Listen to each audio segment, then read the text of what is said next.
So we're 2 match days down in this Euros so far. Now we're going to review how the action has panned out over those first 2 weeks. Harry, it's been frantic. We've started to see the tournament shape up. How are you feeling? Oh, I'm feeling very good. But yeah, I think, as you say, match day 2 of a Euros group stage is always it is the most vital because it's your last chance to rectify a poor match day 1, or it's your chance to send yourselves through and not have to worry about anything going wrong in the last match week. So it's an important one, and that showed for a lot of teams. Certain teams have already qualified now. Certain teams are already out of the tournament. So a pivotal week for the Euros.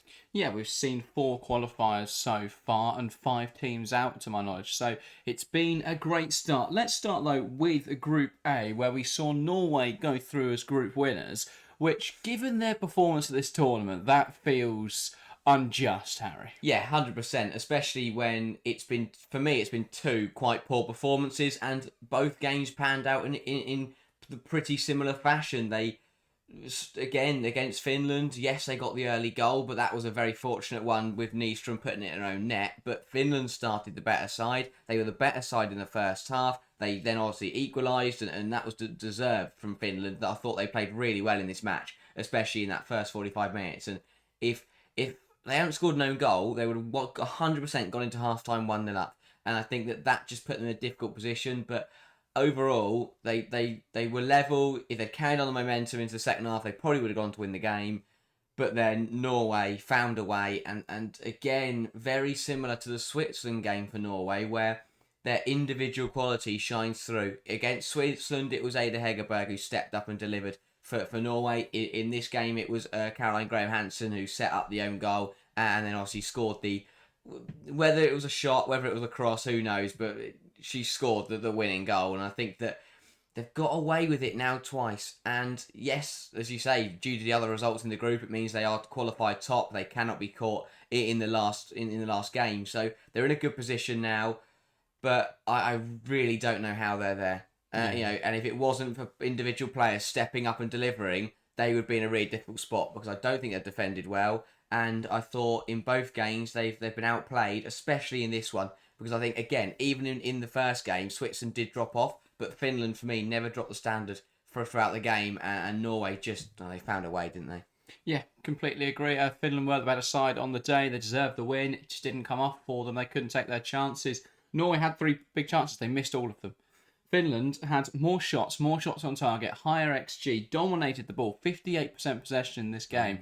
They were the better side for large portions of it, but ultimately, Norway having Caroline Graham-Hansen made the difference. And I feel like Finland have been so unlucky at this tournament because they've been brilliant so far. I mean, it's harsh because one of them in Switzerland is going to have to go out, and they've both been really decent sides. Whereas Norway have played really poorly, will squeeze through the group stages now, and then as top, which just feels bizarre because they've not played that well, but they'll squeeze through, and then they'll probably face Italy, which I think they'll view as a favourable game. So they could easily get to a semi-finals of a European Championships that they've played really poorly at. But alas, they are through top of the group. Moving on to Switzerland, Iceland then, a real dogged affair. Both sides know they needed a win to stay in the competition. Switzerland, I thought, were much the better side. First half, they couldn't really get anything going. Iceland made a succession of fouls. It was a ridiculous number of fouls.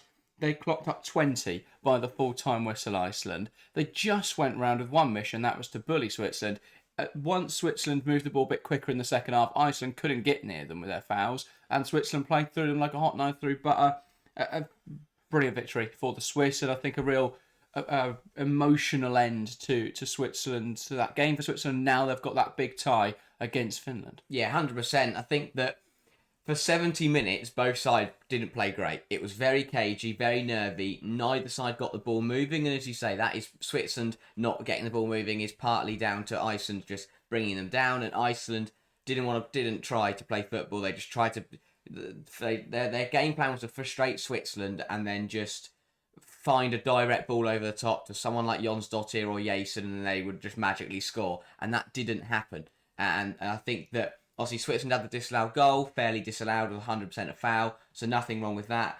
But Switzerland in the last 20 minutes just moved the ball quicker. Shirt and Live just started to shift it. a little bit more. And Stop playing selfishly. Yeah, and to praise her for that, because I do it for 70 minutes. She forced it. She tried to play like she was the only player on the pitch. Kept trying to take 3 people on and would lose the ball. Shooting from miles out, never going to work. But once she got the ball down and it was touch, pass, touch, pass, touch, pass, she really dictated this game. And that's what happened for the assist. She received it her back to goal. And rather than do what she had done for the last 70 minutes, which was turn around and just shoot from 20 yards out, she took a touch, took it on the turn, and played it through to Reutler, who a brilliant finish. And that was all it took. All it took was for Switzerland just to calm down, to settle down, and to move the ball quickly. Yeah. And when they did that, they looked miles better than I. And so Switzerland then had a shape change around just before the hour mark. They took off Asllani, they brought on some attacking players, they switched to more of a 4-2-3-1 as well. So I wonder whether that will be something they use going forwards in the tournament, maybe not as their starting formation, but as something they can switch to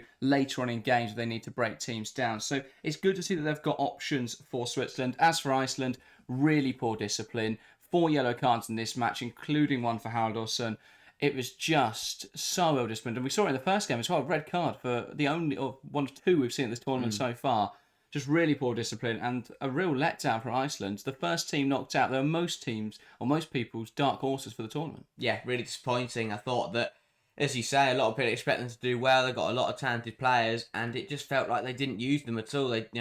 Jonsdottir was a little bit quiet, and for me, just didn't deliver as much as we expected her to. But across the board, they've got a talented side. So to see them resort to defensive, aggressive, kind of ugly football was a little bit disappointing. I feel like they had the ability to get the ball down and play some really nice, fluid moves, but we just saw none of that, and it was a bit of a shame, really. It felt like a waste of an opportunity, especially with the group they've been dealt. But at the end of the day, Norway have found a way, and Switzerland and Finland have set up a brilliant straight shootout to see who will qualify. But good from Switzerland in this game, and Iceland are thoroughly disappointing European Championships.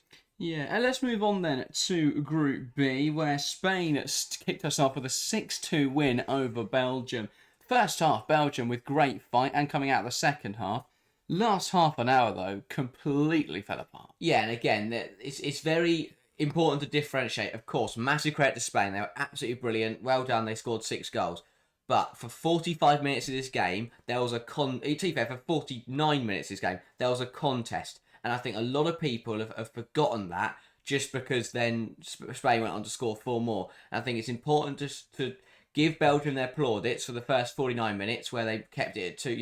They battled with Spain, they defended well, they came forwards aggressively, and they were level at 2-2. The capitulation after that was absolutely shocking and should never happen, no matter who you're playing against. Even if they're gone to lose the game, to concede 4 goals in the remaining 35 minutes of a group game where I just don't understand, as a professional football nation, how you could compete for 40-50 minutes and then for the next 35 just completely fall apart and look amateur. It was really, really poor from Belgium. And again, not taking away from Spain, they were absolutely brilliant, scored some wonderful goals, and part of Belgium collapsing was the way that Spain were moving the ball. It was so quick, high tempo. They were just smashing shots towards Lichtfuss. Pina scored a brilliant one. I thought Putellas that looked really sharp, but there were a couple goals in there that were just bundled in from corners, and it was just pathetic defending from Belgium in that last half hour. And they will be frustrated because it now sees them out, and they shouldn't be in that position whatsoever. I mean, they could, but no, they can't. Oh no, because Italy got a point. Yeah. 4, yeah. So it was just shocking because they did what they came. It's hard to be frustrated with Belgium because they came into this and competed brilliantly, and you thought they might be able to get something out of this game to save their European Championships. And then the way they fell apart was an absolute shambles. That should never happen. And I think that it did show that Spain, obviously absolutely magnificent. They've now scored 11 goals in 2 games, but it did show that perhaps a little bit vulnerable defensively. Part of that does come to Nan Claras being in goal, but overall, 2 pretty big mistakes. Yeah. I mean, should have come and claimed the cross more comfortably. The other one I can let off, but the goalkeeper was just really weak to come out and not really stand your ground. It made it too easy for Erlings. But yeah, I mean, Spain had a 27% shot accuracy in this game, and they still scored 6 goals. 33 shots, only put 9 on target.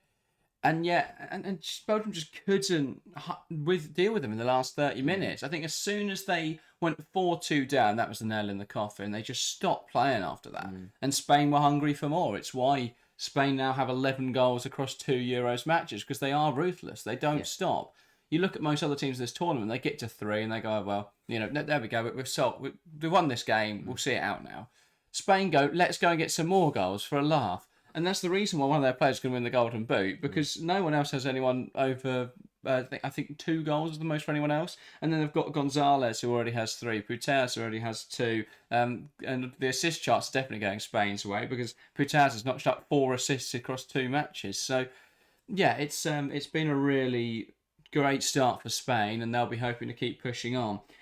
In the other game in the group, Portugal won, Italy won. A game that had it all. Drama, chaos, controversy, red cards.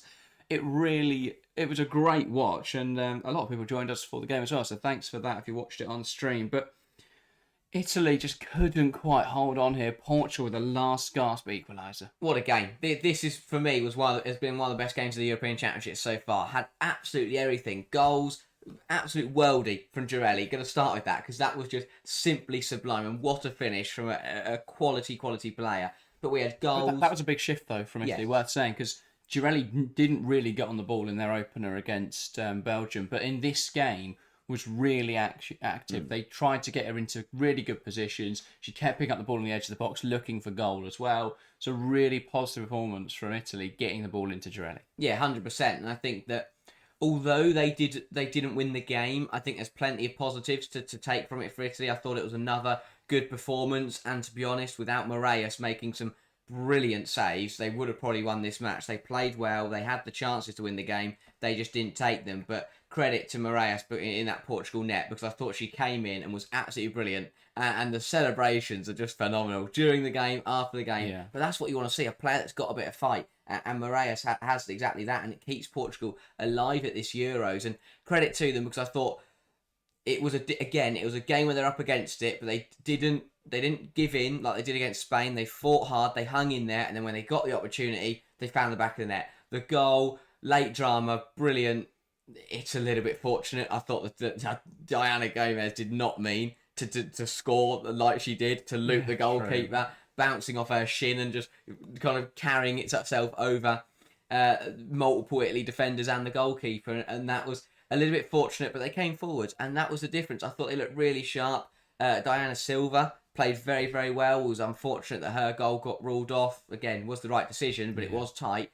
But I thought Portugal improved massively. Both times, it was a game. It was a European Championships group game where both sides played well, and I think a point was probably a fair result. It was great from the neutral point of view. Really silly from Ana Borges late on to get sent off like that. What a silly tackle to make, to just throw someone over off the pitch into the sideboard when you're already on a yellow card. She's been on a mission, though, to get a red card. The Spain game, she came on and just tried to take people out in the penalty area. Yeah. This game, just flying into people and shoving someone into the sideboards, it's obviously going to be a second yellow. Yeah. Could have been a straight red anyway.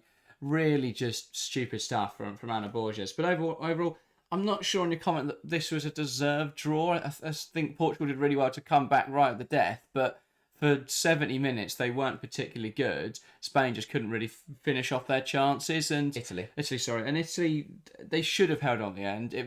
They just switched off and didn't deal with a player unmarked in the penalty area who scuffed one in off her ankle. So I get that Portugal did well to fight back, but I think overall the performance level still wasn't there. Italy really should have held on. Yeah, they look better, I think, for Portugal. And once they got... It would have been difficult for them to look worse. Yeah, it's true. But once... That last 20 minutes for me, once they got Jess Silva on there, and you had Diana Silva and Jess Silva up front, linking up with Kika Nazareth, they looked like a completely different team. And again, they just managed to turn that momentum over in those last 15, 20 minutes and got their goal.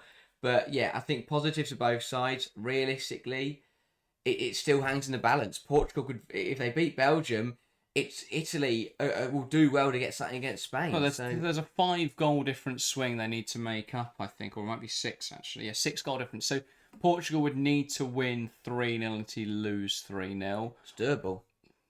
Can Portugal score 3 goals? Is the big question. Well, it depends what we get from Belgium. Will they just collapse, or will they actually bother playing football this time? Well, I think if they don't go 2 goals down, they might compete. So it's going to be difficult for Portugal. They only took 1 shot on target in this game, and it happened to go in. They've got to do better than that. That's my problem. Yeah. They've had 1 shot on target at this tournament, and it's gone in. They didn't get shots away. Clinical. Yeah. Every shot goes in for Portugal.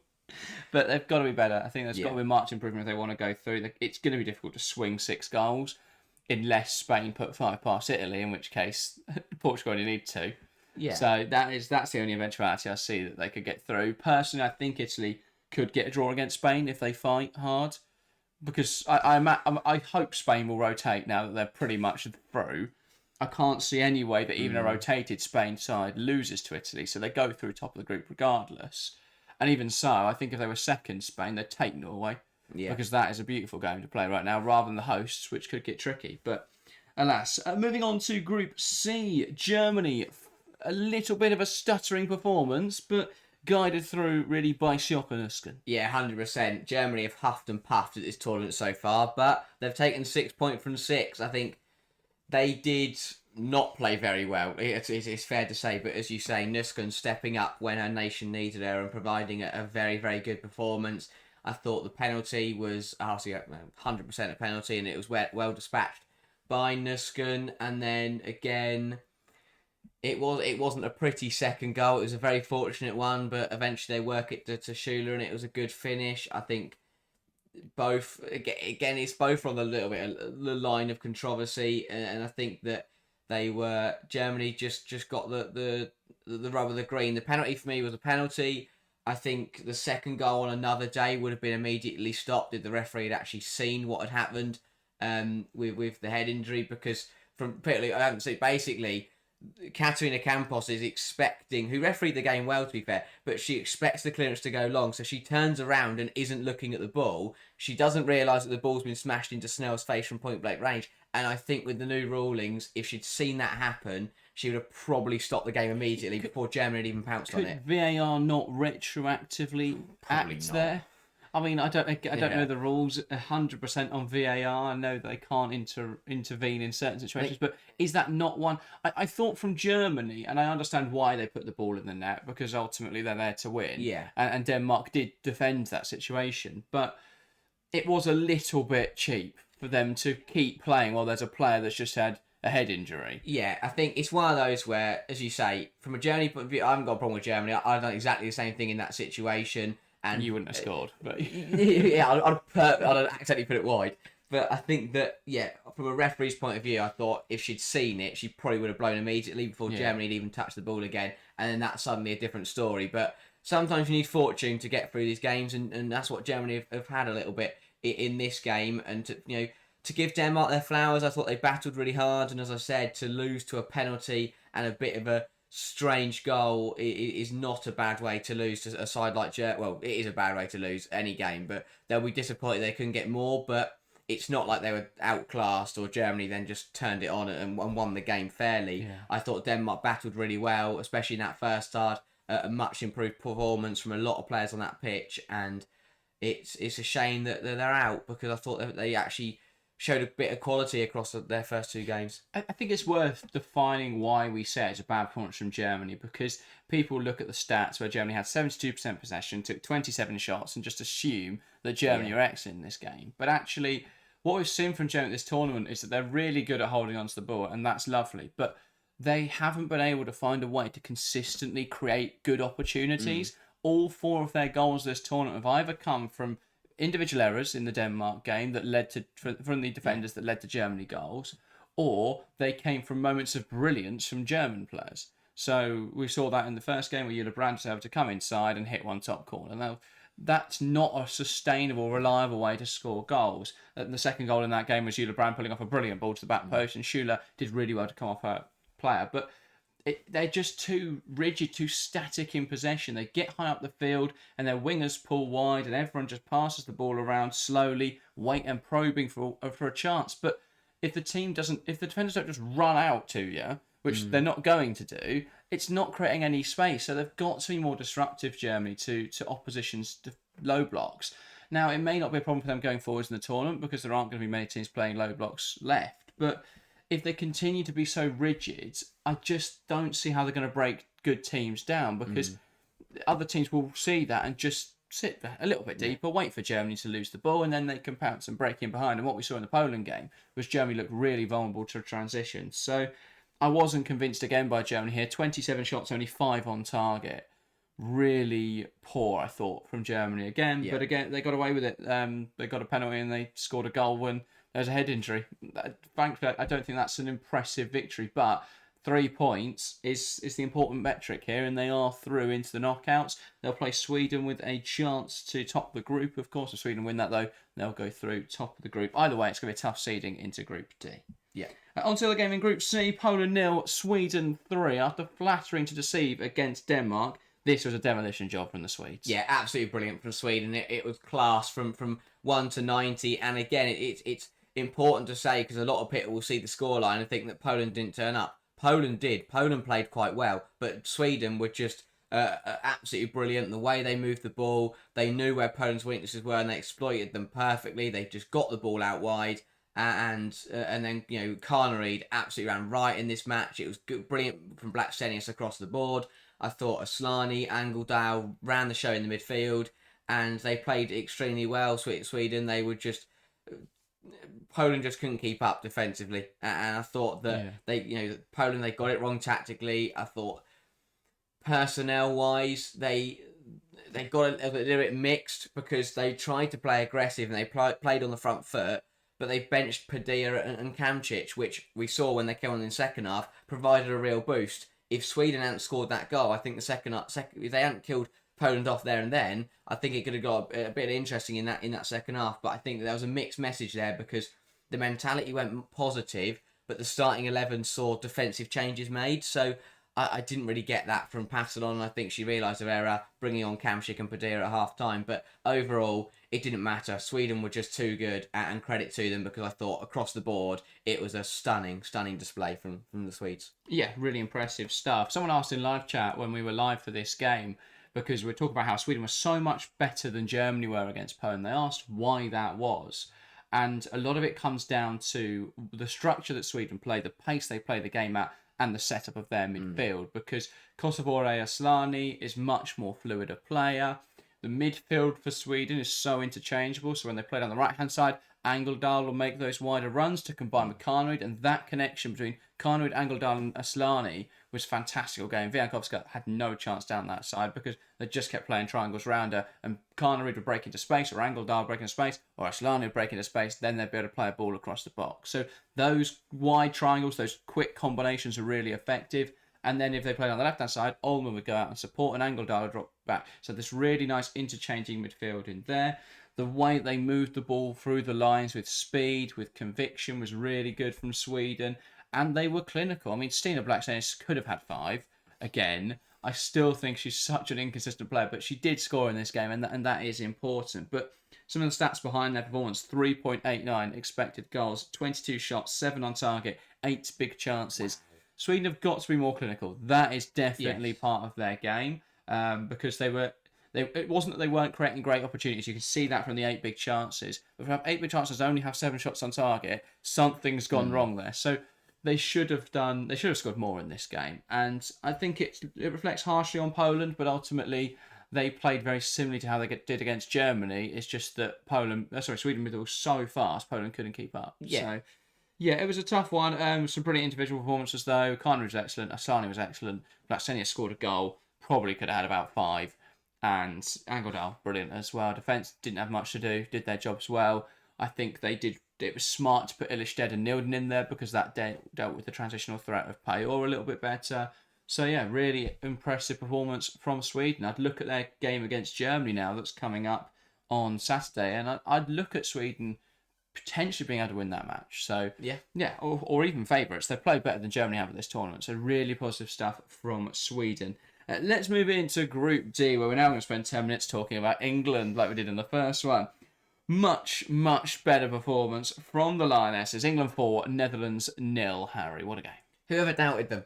Whoever doubted Not them? us. Yeah, Definitely not us. This was an important game for the Lionesses, not only because of the pressure on it and then the fact it was a must-win game to stay in the European Championships, but in terms of just silencing a few of those critics and winning back the majority of the fans, and showing that England have still got what it takes to win the Euros this summer. I think it was England were improved tenfold. Absolutely brilliant. The front four, I don't think the front four were any better or worse than they were in the first game.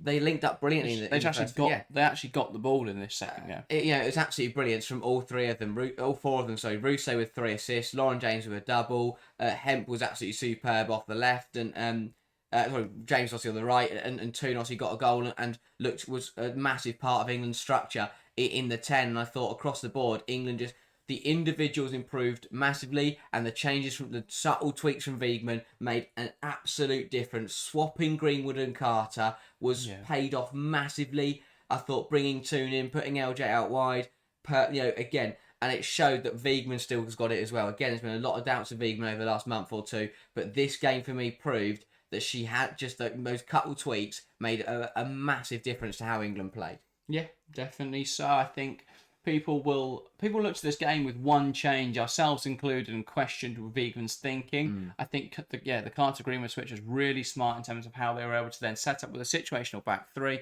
push Bronze on really aggressively, and not feel the defensive consequences. Pushing Bronze on then saw them change how they looked into the attacking third, where we saw Lauren James, who was through the middle last time. James loves to drift left, and so when she was in the middle, she was drifting into the same space as Hemp. Now, whether that was carrying the ball and then they'd get and then drawing players over and then they couldn't really work anything, or whether that was just drifting into the space, James was then impacting Hemp's space to play, and so neither of them really got involved for large parts of the game. It worked for in moments, but for large parts it didn't. And so instead, they had Toon in attacking midfield, who was happy to just play a little bit more central or drop off and or come to the right and leave more space for Lauren Hemp. James would come inside and carry the ball and drift left like she likes to do. And as we saw, she came inside from that right-hand side, put a ball top corner, because that's the kind of player she is. Brilliant from Lauren James. She went on to get another one later in the game. And this freed up so much space down the left-hand side. Now, unfortunately, we didn't really realise this opportunity. So what England were doing really effectively was playing the ball down the right-hand side, Bronze carrying the ball forwards, or Walsh, or passing through the lines, come down the right-hand side, and then look to play a lovely diagonal ball. And the amount of times that ball came off from Walsh or Bronze, switching the play into Lauren Hemp, it's just a shame she didn't get an assist in this game, because she kept beating Kasparai. She was phenomenal throughout this game. Lauren Hemp just kept beating Kirsten Kasparai, putting a ball in the box, and actually England were quite wasteful in this game. The chances they took, the goals they scored, didn't come from their big opportunities. They had 5 big chances in this game. They missed 4 of them because they just couldn't quite convert those aerial opportunities. I think Russo had about 3 headers that didn't quite go in. Lauren James had a header past the post. So, yeah, just wouldn't go for any of Lauren Hemp's crosses. But it's certainly something to look out for later in this tournament if Lauren Hemp can continue to be the threat that she is from that left-hand side. Thought Toon contributed more off the ball than she did on it. And that's a great compliment to her. I think hard work in this game. She was able to link up the play quite effectively, but when England didn't have possession, rather than having Lauren James, who's not quite as aggressive a presser, he had Ella Toon, and we just didn't see Jackie Groeland get on the ball. Cap time was a little bit better. She was able to receive the ball and carry it forwards, and actually she completed the most dribbles in this match, I believe. So she was the only positive spark in an otherwise really dim Netherlands performance. Yeah, Netherlands were miles off it. As good as England were, Netherlands just did not turn up. They 10 didn't perform. touches for Miedemar. That's shocking. She got hooked up to 6 minutes, didn't she? That's not good enough. That's that's a touch every 6 minutes. Really good job from Carter, but again, Netherlands were not good enough. They were too weak defensively. They got absolutely torn apart. They made changes at half time, which I think made them a little bit more solid, but still didn't look brilliant. And if I was them, I'd be very worried with France up next. But it's the pressure's on now for Netherlands. They have to get a result against France and hope that Wales can do something against England, and Wales, although they have shown some positives, that's going to be very difficult to get something from the Lionesses. So Netherlands going into a bit of a must-win, you feel, against France, which is going to be a very difficult thing to do, saying how good France have been. Especially now with the goal difference swing, because they're now at -1. England are back into the positive. France are very much in the positive. Netherlands are going to have to score quite a few against France. If not, they're going to be in a really tough spot. So, it's going to be it's going to be difficult, you think, for Netherlands. One other performance that was particularly poor, I thought, was Daphne van Domselaar. She just didn't look comfortable at all. I really think, the Ella Toon goal especially, I think she could have done a lot more for. That one was in save distance, within reach of her. So, I thought it was a just particularly poor performance across the board from Netherlands. Let's get on to France-Wales then to finish. Wales fought so hard in the first half. A penalty right at the end again. Both games have almost gone in at half-time leading, and both games have been cruelly denied in the last stage. I mean, Kerry Holland really shouldn't have put a tackle like that in. But let's focus on the positives to start for Wales. A goal in a European Championships match. We saw the emotional outcry from the Wales players. What a lovely moment for Wales as a nation. Yeah, it was a massive moment, and of course it was Fishlock stepping up in the big moment. But yeah, Wales, I thought first half, they were really positive, they were really aggressive. They took the game to a very rotated France side, and it feels like what could have been when you look at the 4 goals they conceded in this game. All of them could have been prevented.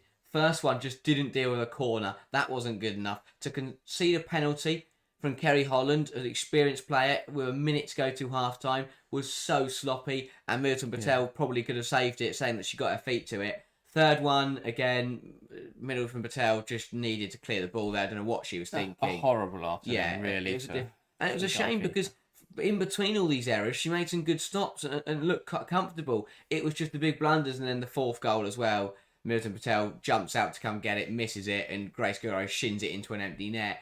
It just felt like, yes, France scored 4 and they played very well, but it could have been such a different game for Wales. They were so positive. They had a couple of other chances, and realistically, they shouldn't have conceded the goals they should. They could have easily been level at half-time, and for me, that would have been a completely different game. Yeah, I'm not sure it was as good a performance from France as we expected, really. 4-1 flatters them, I think. France, until the second half, where Wales just completely lost their shape, they just couldn't really create opportunities. Wales did really well. They sat in a mid-block and they just allowed France, or made France make up what they were going to do, rather than them pass around the back and Wales high pressing and getting dragged out and then France playing through the space. They just sat a little bit off it and let France figure it out for themselves. And France was really struggling to play the ball through the lines. So rotated side though for France, that has to be said as well. So I don't think they'll be too annoyed at the performance. They got the result and a huge boost to their goal difference. They now sit at +4, England at +3, Netherlands at -1. If Netherlands are to get through, they're going to have to win and either have Wales beat England, or if England beat Wales, then they have to overturn the goal difference between them and France, or them and England, which means they're going to have to beat France 3-0 to get ahead of France. So it's going to be a tough ask for them. Yeah, and as for France, well, as you say, bar very extreme circumstances, they will be through. I think they'll want to make sure, and they should be through. They should be through top of the group as well. So they're in a good position. I thought, as you say, they didn't play very well, but to make 7 changes in the second match for Euros and still win 4-1, it's not too bad. And I think once they're back to full strength against Netherlands, they could absolutely tear them apart. Yeah, absolutely. Well, that does round up today's show. We'll be back with more Euros live action over the next few days as we move into the final match day of the group stage. We're going to be live for all of the important fixtures, so look out in the mornings of every day for which stream page out. That's the game we're going to be covering. But whichever one has more stipulations, could have more impact, looks more interesting, we will be covering. So look out for those across the next 4 days. Tonight, of course, we kick off with Group A, Switzerland versus Finland, a huge deciding fixture. So look out for that this evening. That, though, is everything from us today. Thank you guys very much for watching, and we'll see you next time. See ya.